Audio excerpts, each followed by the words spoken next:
Corey Holcomb. Yeah. So, how did you guys have a hard time with your list? Yes.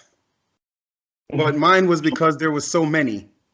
Mm-hmm. And I said, okay, I wasn't sure which way I wanted to go. I said, there's the obvious ones. And I decided to put one or two obvious. And then I said, you know what? If Wes is going to be on this call, he's going to say some stuff that's going to totally fuck me up. So this was the top him. Huh? No, this is not the top him. He just made me think differently. Okay. His list last week like really made me say, you know what? Why aren't I thinking like that? Because I mean, I know it. So yeah, I got a couple, and then I ended up having so many still that I have this person or that person, and it depends on how my list decides to go while I'm reading it to you guys. Oh yes. So Wes, this is all on you. I don't want to go before you. I want to go after you. Damn it. Okay. Okay. The only time I had any trouble was I kept trying to find a way to put Eddie Murphy on the list because I wanted to put him in there for Chandler Jarrow and Golden Child. And the more I did it, the more I did it. Like, he's just a hero. He's not an anti-hero. Right. Maybe he's a little reluctant to do it, but he's just a hero. So I couldn't but God, I wanted to because I love him and I love that movie so much. But I was like, no, that's just a regular hero. So I'm a big fan of the movie too. I didn't think of that though because I just considered him a hero from the beginning. But that could have potentially been something interesting. I was trying. I was think he's reluctant. He doesn't really want to do it. No, he's not. He's still just a hero. So right. But wasn't he considered an anti-hero in 48 Hours? Technically, yes. Technically, he would have been an anti-hero in 48 Hours. I didn't think about that one. You could have done that. That's actually pretty good, Sasha. I don't care what people say. You're smarter than you look. I see that differently. I see that even though he was the one in jail, he's clearly the hero, and Nick Nolte is the anti-hero. And honestly, the way I you could look at it that way too. You're rooting for Reggie the whole time. You're never rooting for Nick Nolte's character. Except for when Nick Nolte was in the bar and decided to help him.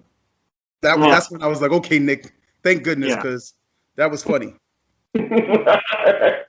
Well, guys, I want to thank you all again for sitting in with me on another episode of Anger Management. Rodney and Robert, they said that they weren't going to be able to do this one because they just didn't know. They just didn't want to do the anti-hero list, even though I think this is great. They were like saying, man, this is just like how we're gonna do this. I mean, I had to sit back and think about a whole bunch of people out there. Forrest again sent me his list because like last week his girlfriend is in. So hey, Forrest, understandable. You got to be with your girlfriend. So he sent me his list. So I'm going to read his while we're reading ours. Okay. So he's going to have to choose his priorities, man. His girl over us. This is really, really upsetting now. My wife knows to stay her butt in the room and leave me alone. This is important. I'm in the room as well. So I'm the single guy over here, so I can't say anything. So I mean, like it looks like we were saying, we all had a whole bunch of guys to look through and to try to figure out who can we say the anti-hero, who is our list to be an anti-hero. I think the anti-hero is better than just a hero. Even though that back in when I was growing up, I loved the heroes, but then growing up, I think the anti-hero is even better. Then I'll go with the villain, and then we'll say the hero. So I get that. So how do you guys go ahead? I liked some anti-heroes because they weren't held by the exact same moral high ground as a regular hero. So because of it, like for instance, I always like to say that if I could never be in a sequel of a horror movie because I'm gonna kill that horror creature. There's no way that he's gonna make it to make there be a sequel. Right. If I'm a hero in a movie, there's no way that the villains are gonna make it to a sequel either, because I'm gonna kill you all. Okay, that's how I used to think. So I did like the anti-heroes, and then there was the heroes. The one hero I could never like was Superman because his ideal was way too no. I just couldn't do it. So I think you guys are gonna like some of mine. There might be one or two you might not have even thought of or heard of. So Yeah. Well, So well, I mean, because I'm over here looking at some of mine. I was like, oh wow, I forget. Wow, we can be. He's considered one, and then I looked and realized movies. Wow, yeah. And one I couldn't put in my top three, even though that a lot of us love his character, and you'll see who it is in a moment. But mhm. but again, I just couldn't put him above some of my other guys. Okay, And I just want to know, bef- and there's one I'm going to put in there, and I want to know if you guys will agree with me if he's a hero or an anti-hero. okay. Because somebody told me, no, he's actually a hero. I'm like, actually, no, he was coerced to being a hero. Mm. He's actually an all bad guy. So let's go ahead and start with this. Shark I bait. got Come here. okay. So I'm gonna start with Forrest. With Forrest, he gave me the driver from Drive. He said is Okay. a psychotic, silent type, and damn it, good at it. Mm. So I mean, a driver from Drive. I'm sorry, from Drive. What do you guys think about that? Um, I wouldn't say that he was an anti-hero, but Okay.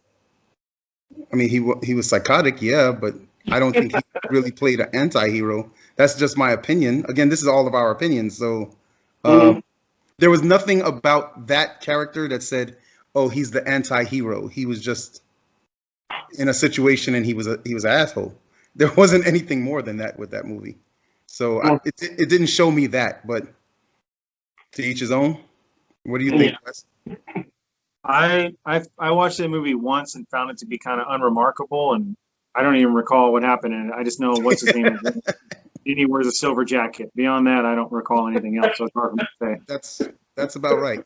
He he say. he, he ate a burger, like So okay, well, well, are you I'm going just to gonna go go next. through their list first and then do ours, or we're gonna just do them all No, together? let me go ahead and read his in. Then he gave me the Punisher. Yeah. The Punisher, he says, is the only real version that he likes was the Dolph Lundgren version, which I agree. I love that version. Um, What? Batman. Yeah, I love the Wow. Dolph Are you Lundgren version. serious? Oh, I love the Dolph Lundgren version. Not the. Oh, I love that version. This is You know, Over Thomas, hilarious. I want. Huh? over the Thomas Jane version. No. I just love the Dolph Lundgren. The Thomas Jane one. I love that one. That's my favorite one. Okay. Oh, okay. Yeah. Okay. All right. Because I was about to hang up. I was about to hang up. I felt offended by this conversation, but okay. I mean, he's probably like third, and fourth would be Ray Stevenson. I didn't care for him. That I movie was agree.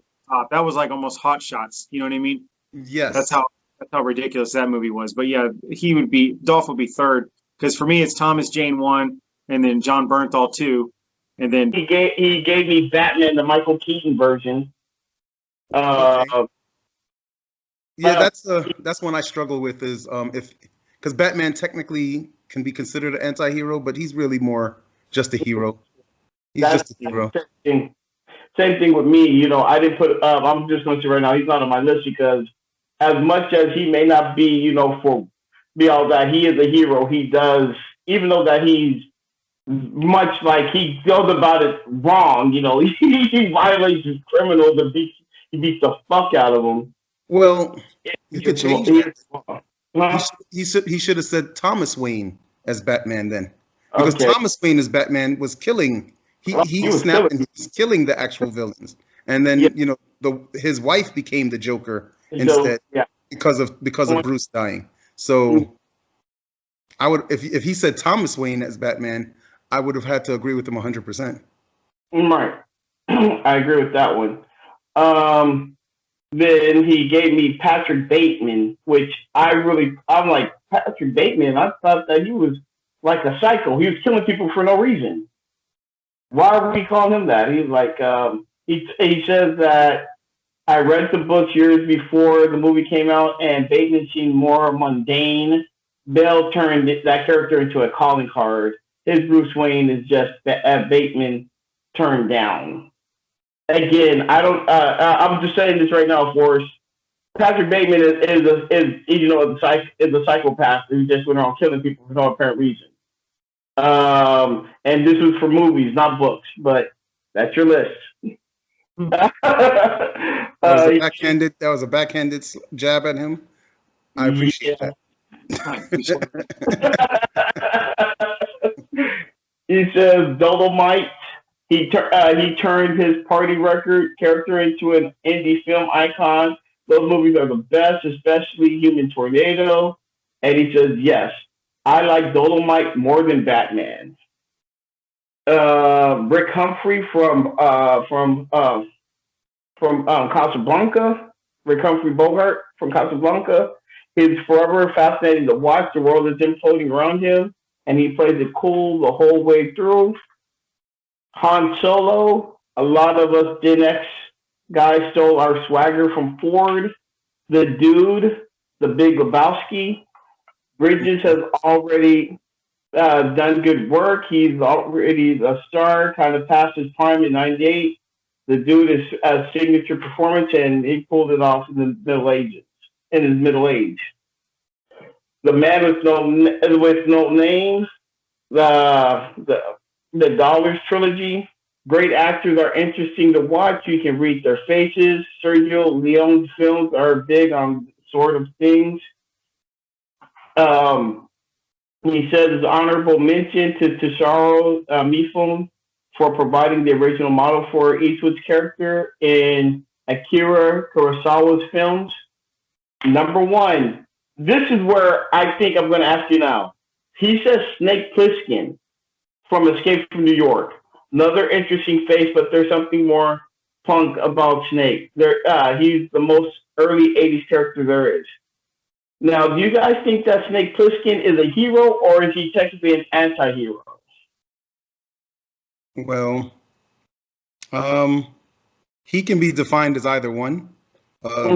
From the movie, but the only reason why you call him an anti-hero is for the basic definition of him not having the same exact moral ground as a regular hero.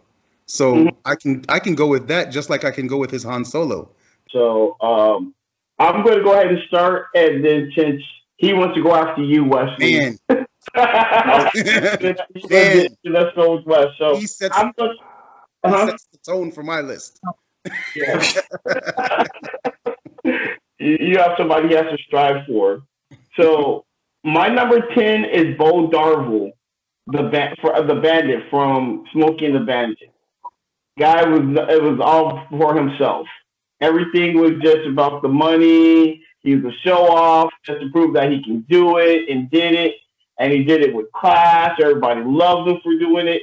He's not a hero. He didn't do it for the people. He did it for himself. So I'm going with Bo Darvel. That's my number 10. I like that. Yeah, that's interesting. I did not expect that. I like that. Interesting. Hey, come on. We grew up on it. Yes. There is. I know all of us. We grew up on him. I gotta give respect to him. He sets the tone. Okay. To me, okay. He's too much of a role model. That's like a role model character to be anti anything. I was like, God, I want to be like that guy driving a transit. Right. Nothing negative about that at all to me. But so, are you ready for my 10? Yep. Yeah, go ahead. All right. It's technically two people, but it's the McManus brothers from Boondock Saints. Sean Patrick Connery and Norman Reedus. I just put they're Irish American alcoholics that are threatening to lose their favorite local pub, and they turn that into the Lord's vigilantes to kill people for good. So that's really what sets it all off, is the fact that they're gonna not be able to go to their favorite pub anymore because they're gonna have to sell it because the Russian mafia is gonna take it over, and that really does start this avalanche that makes them what they are. And they even made 2 movies out of it, and they kill dozens of people. You know what I mean? That's another. Yeah. I mean, it's not really heroic. They're not doing it for anything noble other than they don't agree with what these people are doing. So that's the way I look at them, as being, but you're still rooting for them, and you're still laughing along when they're hanging upside down, swinging on the rope, shooting, and they're talking, and you didn't think we needed the bloody rope. Exactly. So It's one of my favorite movies, man. That is one of my favorite movies. Wow. Impressive. I didn't think anybody was going to have that on their list. It's on my list. It's actually on my list. I didn't think anybody would have that. Nice. Okay. I 100% agree with you. Mine is just lower. They're just on the higher tier on the list for me. Okay. But, so that being said, I had my that you really did change the way I look at this now. So I put Leon from The Professional. Ooh, okay. Okay. He's an assassin, first of all. And he just decides to help the little girl, right? And then next thing you know, she's helping him too. And the whole time you're rooting for him to kill everybody who's pissing her off and pissing him off. And when he fights the police, especially when he drops down to kill those first two police officers, when they come through the door, I was like, oh, he's about to mess their whole life up. But I felt that he was good to put on this list because he really didn't have any intention of being a good guy. He's a killer. Mm-hmm. So that's why I put him as my number 10. Yeah, I'm actually embarrassed that I didn't think about Leon. That's one of my favorite movies of all time, and I actually bought Leon, not The Professional, because that's the original one, and it's like the director's one, and it actually has all the scenes where he puts her in charge of, or not in charge. He brings her along, and she puts gum on the peepholes, and she helps get all these people killed. And I was like, that's the good one. That's the one I like a lot. Yeah, I just didn't even think about that one. That's a good one. I didn't think about it. Yeah, I agree with that 100%. So, what do you think? What do you think, Sasha? I mean, he's on my list, so I'm just gonna put right there. I mean, that's one of the movies that I really started looking at. I forgot his name, who played him. Saying, it's gonna come to me. I looked at him different because I saw him in Mission Impossible. I'm like, come on, Leon, really, you're a jerk face. Yeah. So yeah, I like that. So my number 9, I have is Dominic Toretto from the Fast and Furious movies. Yeah, I put him on there, even though that I'm getting sick and tired of everything always being about Dom. I have to look at it in the broad sense of everything. First, he started off as just a car thief. It's everything about the money. Now you saw some of the things that he does. He does it for the people himself. So he steals and helps out the people and tries to does everything right. And then all of a sudden he became all these secret, now all of a sudden he's like an agent or something like that. But I like Dom. I like some of the things that he does about it. He commands your respect when he walks in the room. That's just it. So that's my number 9. Okay. I mean, he's technically an anti-hero, so yeah, can't really argue that point. So yeah. I don't disagree with it. But I do understand where you come from. I'm like, wait, so he was robbing trucks, and now he's fighting super agents who are stealing, technology that can control the world. Wow. Yeah. Alrighty then. Wesley, who's your number 9? My number 9 is the same actor. It's Riddick from Pitch Black. Ooh. By Vin Diesel. Oh, Yeah, he was on my list. He is on your list too? No, he was on my list. I took him off. A convicted murderer who's clearly the bad guy when the movie starts. He's all chained up and everything. And the clear-cut good guy, Johns, that's who you think you're supposed to root for if you don't watch trailers, which I try not to watch trailers. And then all of a sudden you start to realize that, no, Johns is the piece of crap. Yep. And Riddick, although he's not a hero, he's doing very heroic things and saving other people as he's saving himself. And, just doing real things like that. So that's why he becomes the savior. And with Johns being the bad guy, that's why I'm rolled with him. I like that. He actually was a good anti-hero. I had him for the same movie and also for Chronicles of Riddick, because he was also the anti-hero in Chronicles of Riddick. To me, in Chronicles, he is really. I get what you're saying, but to me, he becomes the focal point in Chronicles, and he really, he's the hero in that movie, even though he's kind of a jerk. He's the hero. You know what I mean? He's a reluctant hero at that point. Whereas in Pitch Black, he's supposed to be the bad guy. He's the prisoner. He's the bad guy. So that's why. That's just me. No, I like it. I like it. I went with, and now I'm switching. I went with Mad Max. Okay.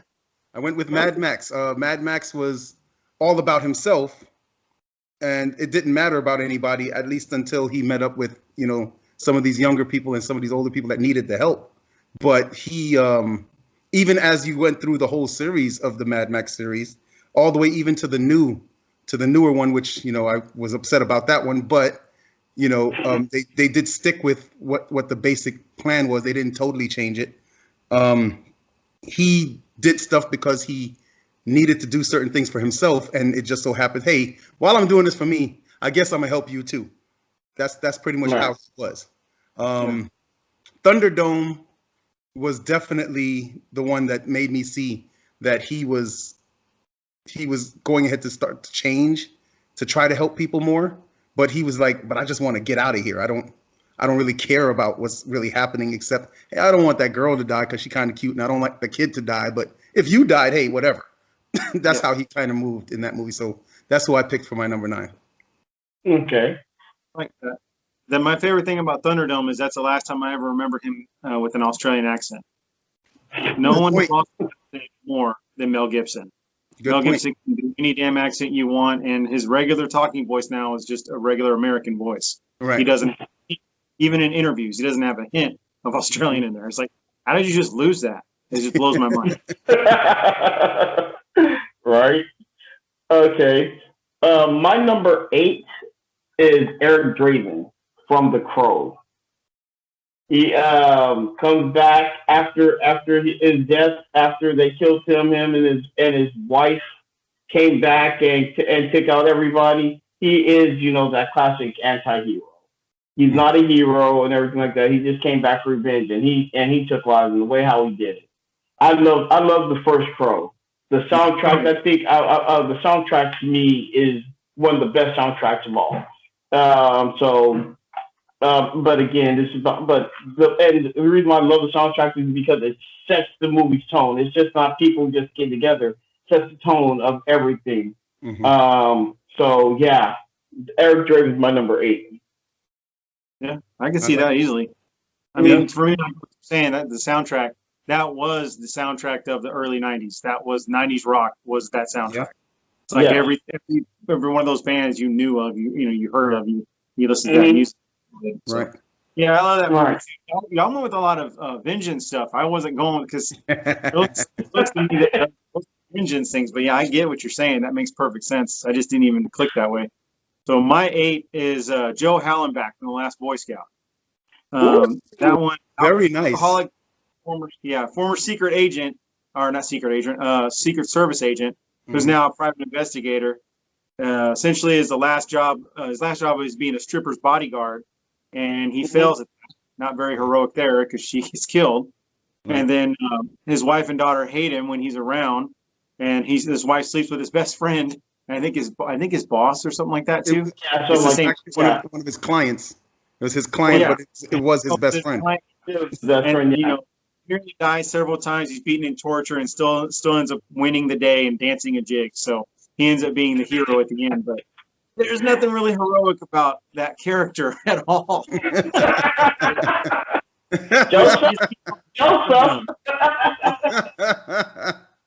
That's a good one. That's a good one. So I went with a basic one for my number 8, and I went with V for Vendetta. Ooh, okay. I went with V because it wasn't about anything except what he thought it should be when it comes down to the politics of the world. And he, if you followed him, great. It wasn't his purpose to have you follow him. He just wanted to fight the establishment. And he wasn't doing it in a clean way whatsoever. So I felt like he was pretty much a good anti-hero in the fact that, again, he didn't have the high moral, the moral high ground like you're supposed to have as a hero. So that's why I put him at 8. I almost put him at 10, but yeah, I put him at 8 because of the action also and how he was killing some of these people. And in his death, he became a martyr, which is, sometimes that's what happens with the anti-hero. Yeah. Even more so than the hero. The anti-hero becomes a martyr more often. So that's why I picked him. Okay. Yeah, I like that one. Well, let me go ahead and tell you my 7, Okay. which I'm pretty sure was here for this list. Somebody better. I bet not be the only person that you put her on my list. Mm. The bride, Beatrix Kiddo. Mm. That's she definitely deserves to be on this list, on the list because you left her for dead. She came back, and then she came back with a vengeance. From the opening scene in Kill Bill, how she killed what's your name's character, Vivica A. Fox's character. You know how they're fighting and the way how she took out everybody. Oh yeah, Beatrix Kiddo. Oh, and also the what was it? The 77s, the sevens, or whatever. The way how they she took them out. Crazy 88. What was it? The 88. Crazy 88. Yeah. The crazy 88. Yeah. The crazy 88. The way how she took them out, and the way how she just came back to the vengeance, and then finding out her daughter was alive after they were told that her kid died. Yeah, she's on my list. I really like the bride, and nobody ever really talks. People rarely talk about her character. I love it. Yeah, I get it. It's a fantastic movie. I mean, the most interesting thing about that movie and both of them to me is the fact that the black and white scene when she's doing the fighting. The only reason it's like that isn't Quentin Tarantino being artistic. It's because he didn't want it to have an NC-17 rating because the amount of blood that was going to be shown. They're like, it's going to have to be NC-17. And he was just like, I just want an R rating. Like, well, you can't because of all the blood. So, okay, fine. So we went black and white. So the blood isn't red, and that's how he skirted it. And it just blows my mind. But yeah, that's the same thing you're saying about that character. I mean, I totally understand what you're saying, and I can't believe I left her off my list, but I just didn't see her as anti. I saw her as that either because I had her too, and I saw her as just a hero. I get it now when you're saying it that way because I mean, at the end of the day, she was an assassin who retired. Right. She killed people for a living, and she retired because she was pregnant. That's I mean, so I mean, yeah, she becomes an anti-hero because she was a bad person who's now doing positive things, but really it's only positive things for herself. So that is not heroic. So yeah, I get what you're saying. Yeah, and now I'm disappointed I left her off my list. I still say she shouldn't be on my list too. I say she shouldn't be on my list for the same exact reason because the anti-hero still ends up doing selfless acts. So that's the reason why I wouldn't put her. But I did consider her at one point, and I had to really think about it. And I was like, man, I don't even have time to go watch the damn movie again to see if I want to see that if she's an anti-hero, But I do get it. Your explanation does point her out to be an anti-hero, but she was more doing it for selfish reasons as opposed for unselfish reasons. So. Right. I mean, shoot, you sit there and put a bullet to her head and everything, kill her wedding party and everything, come back. I mean, I'm pretty sure if you want to come back for revenge, you could. Do it, you do it. Right. I get it. Like I said, I like it. I just didn't consider it because of that. So I take it I'm the only one who put the bride on here. Yeah, I don't have her. My number 7. Yes, sir. I don't know if y'all watched this movie, but it's A Perfect World, and it's with Robert Butch Haynes, played by Kevin Costner. Perfect World. I don't think I've ever seen that. Is this a movie where it takes place like in the 50s or the 60s or something like that? Yeah, Denise was in it. The lady from Jurassic Park is in it. Remember that one? Okay, yeah, well, I didn't see that movie. I kind of don't want to say anything if you haven't seen it because it's a spoiler. I don't want to say anything, but yeah, the bottom line is that movie, that was one of Kevin Costner's best jobs in acting. Really? He's never done better work than he did in that movie, in my opinion. And so you're saying that I should go look for that movie today and take a look at it. Look at that movie, and the next time we talk, we'll talk about what I thought about it. Because I mean, if you hadn't seen it, I'd rather you watch it than me ruin it right now. If that makes sense. And that goes out for everybody else who sees this. If you haven't seen that movie, check it out, A Perfect World. Okay. That's my second. Okay. So I went with someone off the cuff here. I went with Cool Hand Luke, Paul Newman's character. Ooh, I don't know okay. if you've ever seen that movie. You ever seen that movie, guys? Yeah. Yeah, I've seen it. Okay, so he was just a guy who went to jail, and it wasn't always only about him escaping for himself. That was a big part of the movie too. But he was trying to affect the change of what was happening in the jail for all the other prisoners too, and he was inspiring them. He was definitely defiant. Like he didn't care how much they punished him and tortured him, locked him in the hot box for like 2 months, and it didn't matter. He still tried to escape the next day, you know. And it was all about trying to fight the system with him. So that's why I put him as my number 7. Okay. I like that. I like the little explanation that you gave there. That's a good thing. We went back to you and Forrest went with a bunch of guys from the old Western movies. Okay. Now my number 6 is Mm. Leon. It's Leon Oh, from okay. Professional. He's on my list, and everything that was explained originally for Leon. That's I'm just gonna say that's why he's on my list.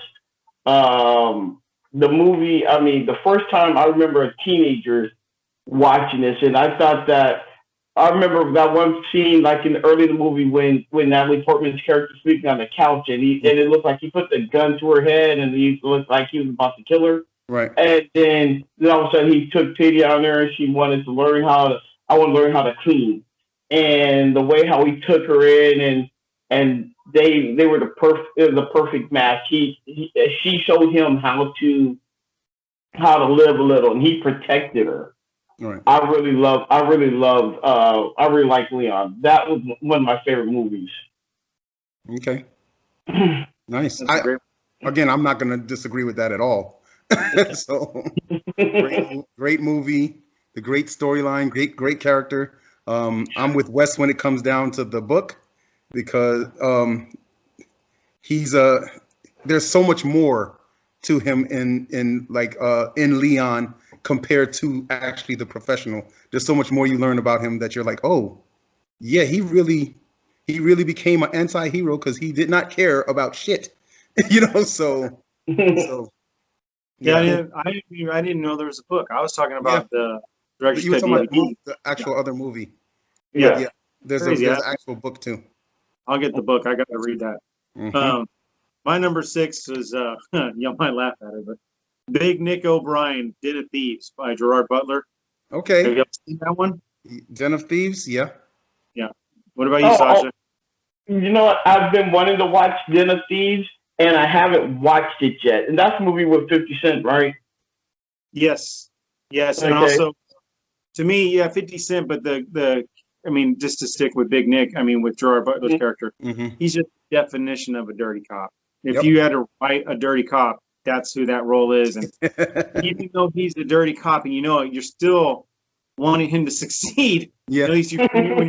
wanting him to succeed, and at the same time, you're wanting O'Shea Jackson Jr. to succeed somehow.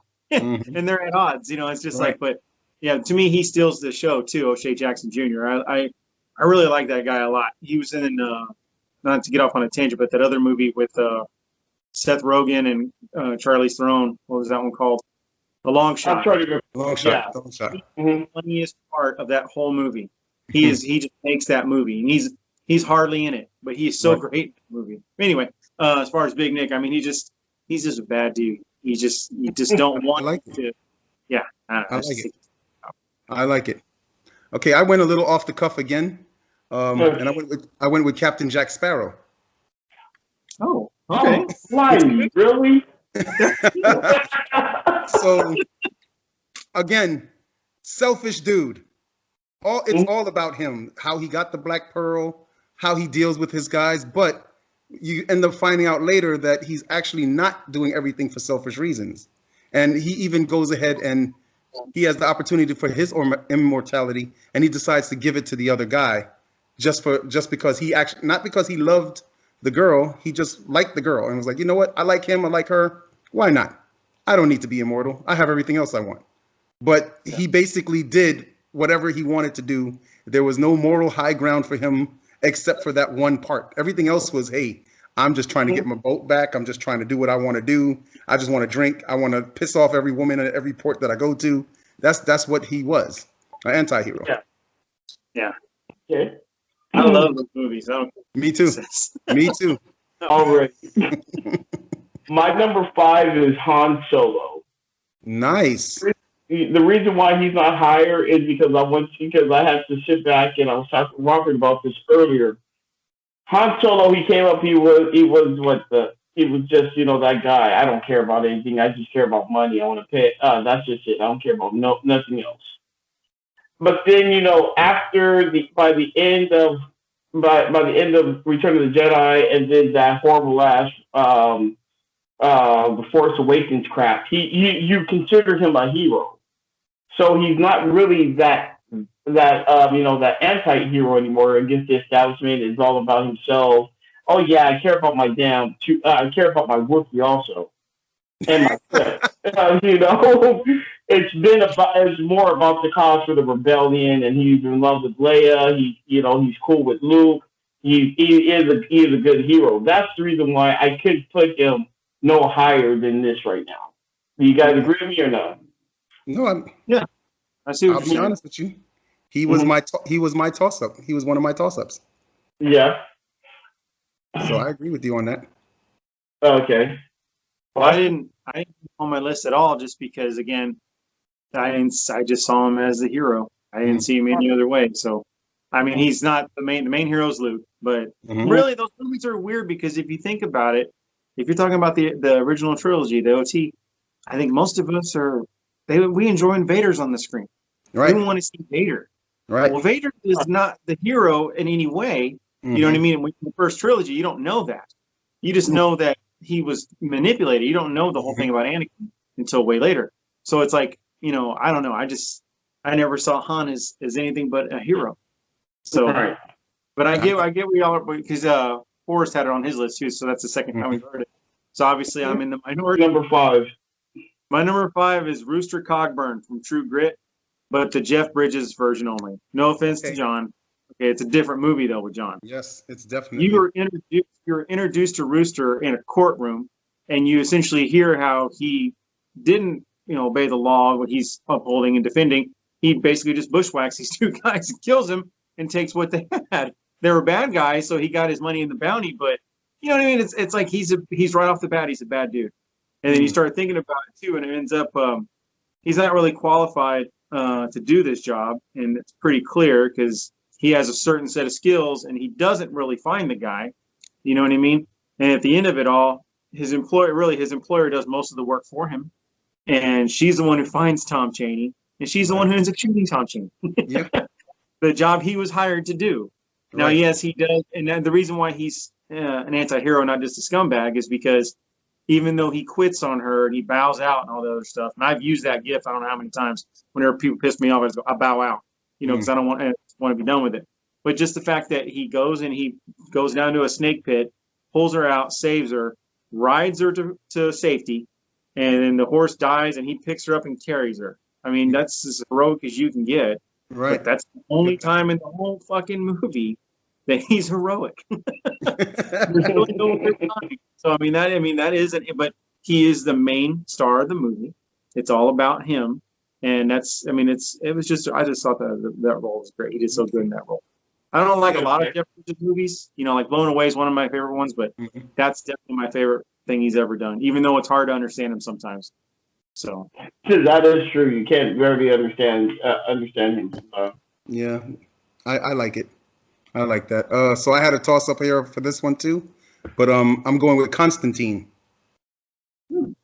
So John Constantine, even though he was fighting demons, it wasn't about saving people. It was just to spite Lucifer the whole time. Him and Lucifer had this thing against each other the entire time. His only true selfless act was giving up his life for the girl in the end.